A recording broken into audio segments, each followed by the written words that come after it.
Hello, my name is Leah Mertz, and welcome to our program of Cultural Fusion. Today we're sitting down with Kari Yuers, who is President and CEO of Kryton International Inc. And Kryton is one of the leaders in producing waterproof concrete technology, so we're very glad to have her today to answer some questions. Our company was actually started by my father back in 1973, and he was a contractor at the time and wanted to build products that really worked for concrete. So we could start and get you to introduce yourself. All right, well, thanks, Leah.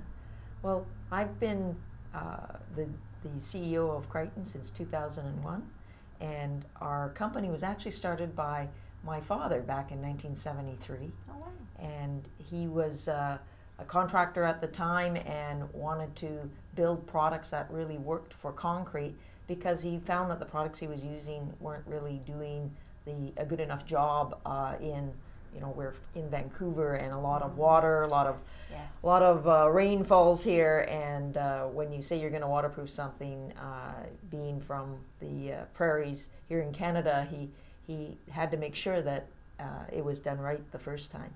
So he ended up helping to invent with a chemist the crystal technology, which is our flagship material today. It's a product that's used as an admixture into concrete called Kryton Internal Membrane. And so it gets added to the concrete mix so that it goes into the concrete and makes the concrete itself a waterproof barrier against the external water pressure. And today it's used to solve water problems all over the world. Nice, and definitely much needed here in Vancouver, so it's great to have you here. So being one of BC's top CEOs, what's that journey been like growing with Kryton that's made it become this globally recognized company? Well, it's been a real journey because we started out as a small business here, and it starts out with trying to make sure that you're building capacity and people, and then my father always had a vision for an international or global business, and so early in his career, back in the 70s, he got on planes with a one-way ticket and went to places like Hong Kong and Singapore, and he built relationships and started selling our products. And a lot of research, I would imagine, too. Yeah, well, back then we didn't have technology like you do today where you can do the preliminary investigation. Right. What his approach was to speak to the trade people and to go to the embassy and ask for help and then get introduced to different people. But he largely just looked for places where water was an issue and where challenges existed, and he would go and help them solve their waterproofing challenges. So basements of foundations of buildings and water tanks and infrastructure is largely where he would focus, and where we focus our time in providing our product solutions. Very nice. And so what our crystal does is rather than put a barrier that can be scraped off or crack or peel and allow water in, our material goes into concrete and grows billions of hair-like crystals that grow through the pores and capillaries of concrete. And so you speak about this crystalline technology, so you've been the inventor basically of this waterproofing admixture. So can you tell us just a bit more about this product that you've developed? Yes, I think that the traditional way of waterproofing is membranes and liners, and so these are typically rubberized petroleum-based materials that get put on the outside of concrete. And so what our crystal does is rather than put a barrier that can be scraped off or crack or peel and allow water in, our material goes into concrete and grows billions of hair-like crystals that grow through the pores and capillaries of concrete. Because concrete's like a big rigid sponge, and water under pressure will actually get into it and will rust the steel that's inside it, cause corrosion, and break the concrete apart. So what our material does is it puts that integrity into the concrete to act as a barrier against the water being able to push through. And what's really neat about our crystal that's different than a lot of other materials that claim to do similar things is it actually has the ability to self-seal itself. So it grows in the presence of water or moisture, so that crystals can seek out water, or if there's a crack that forms, crystals will grow in and tighten it up so that the water no longer can travel. So it has a self-healing effect, which really allows the structures to improve over time, as opposed to the traditional methods where you put on a coating or a liner and it's only as good until that material starts to break down and then the water starts coming in.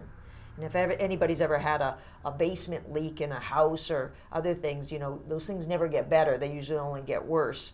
Right. And that's because they're often relying on tar-based membranes and coatings.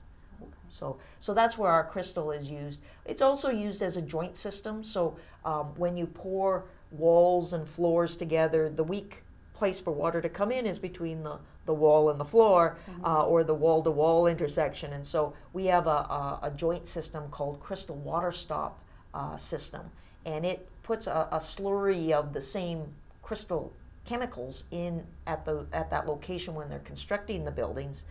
And a triangle of crystal water stop grout that acts as a physical and chemical barrier.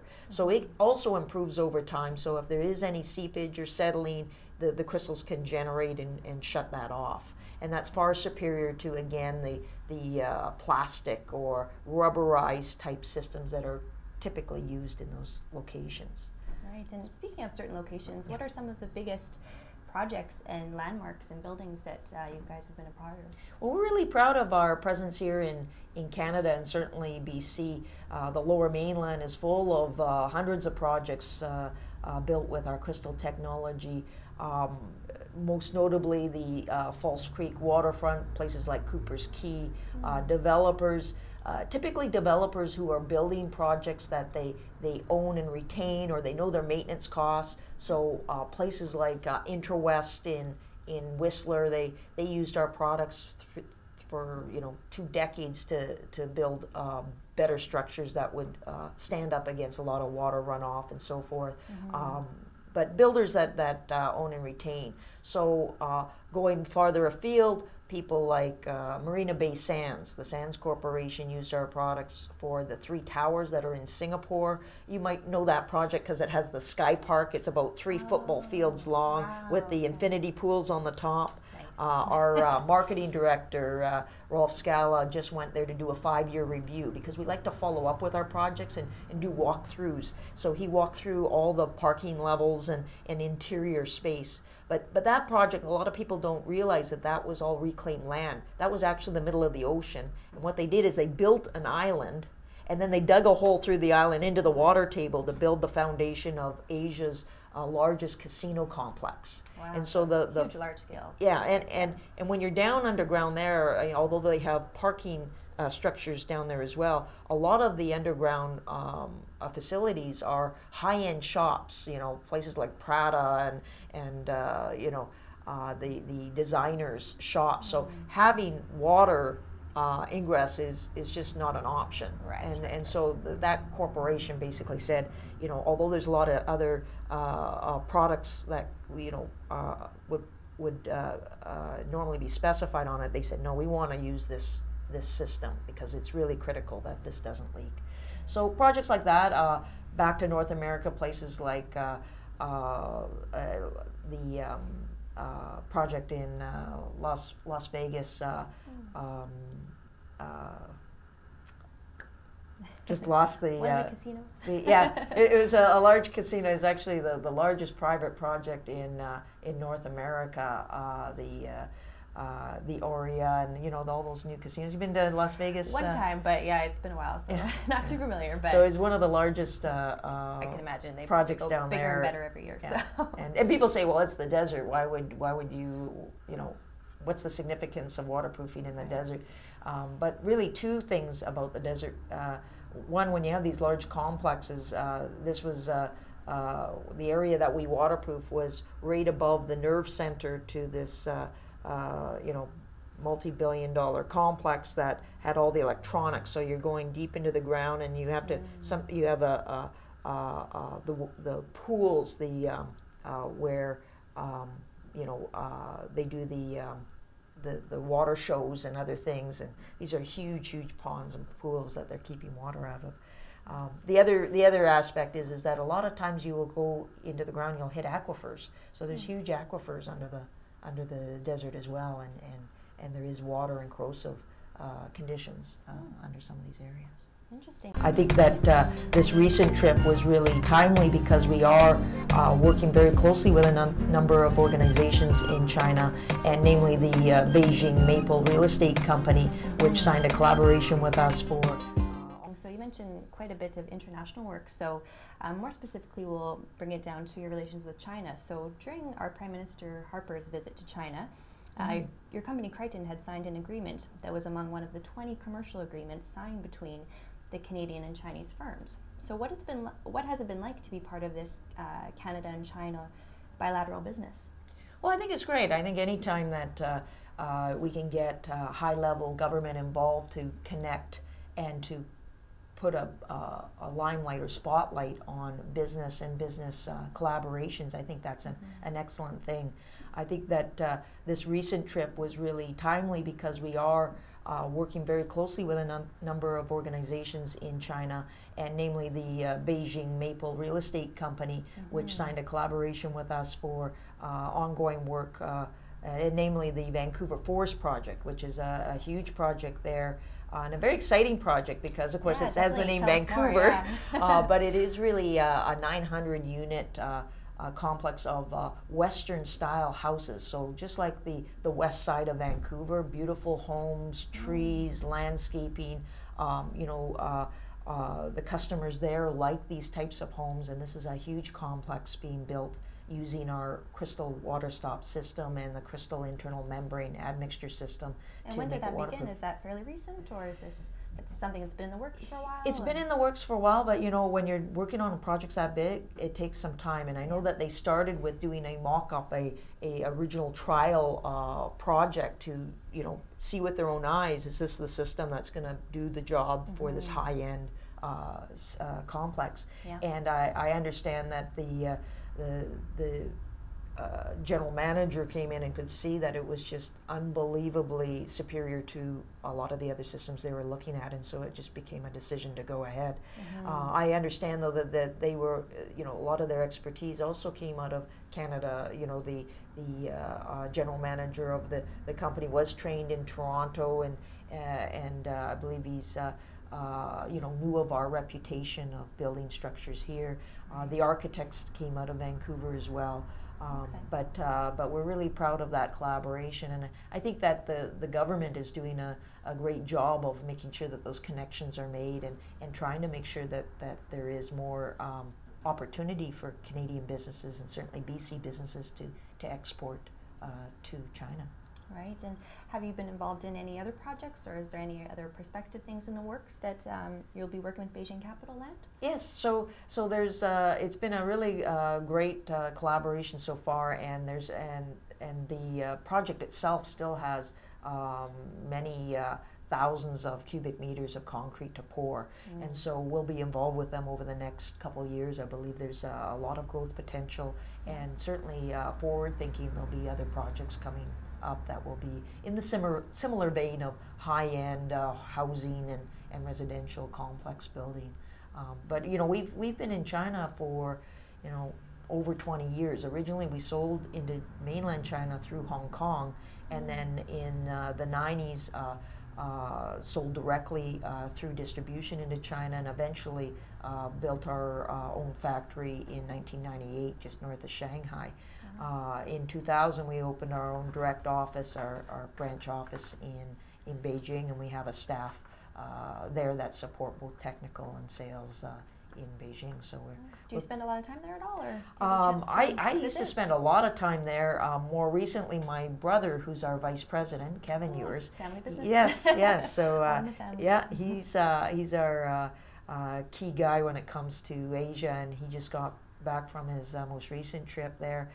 Doing distributor training, so we have distributors that are trained and support our products there, and we do annual training seminars and make sure that they're brought up to speed on any new developments and so forth.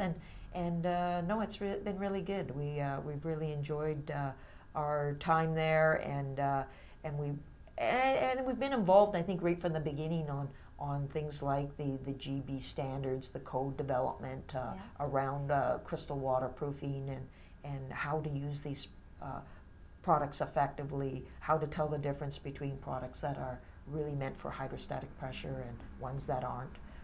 And so, yeah, it's been a real journey, but and China's changed so much. I mean, every time we go back to China, it's like it's a world of change. It's got to keep up with the. It's just amazing how strong the economy has been and how consistently, there's been building of all type. Right, and speaking of such a strong economy, do you have any thoughts about China being Canada's second largest trading partner and how it's basically responsible for nearly 500,000 jobs here? Yes, I mean, it's no doubt, Canadians have had to focus on go where the building is happening or where the economic development is happening, and that's certainly been China. We're proud of the fact that we've ramped up our employees. Certainly, it's probably one of our bigger contingents is the people that help support China, and I think that it's a great testament to Canadian opportunity to trade with China, and I think there's a lot more opportunity. I think there's a lot of technology, a lot of innovation that Canadian businesses can offer. There's certainly I think a lot of interest for Canadians to want to work in China, and at the same time, I think people in China like working with Canadians. So it's nice to see again the government connecting to help that, but also the provincial government as well. Exercises trade missions quite regularly as well. So do you foresee anything, like what do you see happening as far as Canada-China relations in the future? Do you see it continually growing? I do. I think that it will probably only get more frequent, that we'll see meetings happening in collaboration, and I think that that's a really good thing.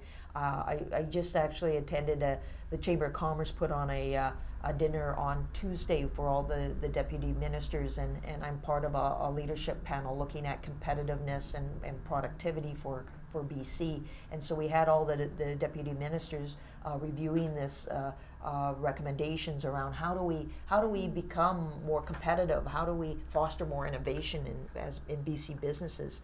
And so I had the pleasure of sitting with Shannon Baskerville, who's the Deputy Minister for International Trade, and she just came back from Chongqing and was really excited about the opportunities for Canadian businesses in China, but specifically Chongqing.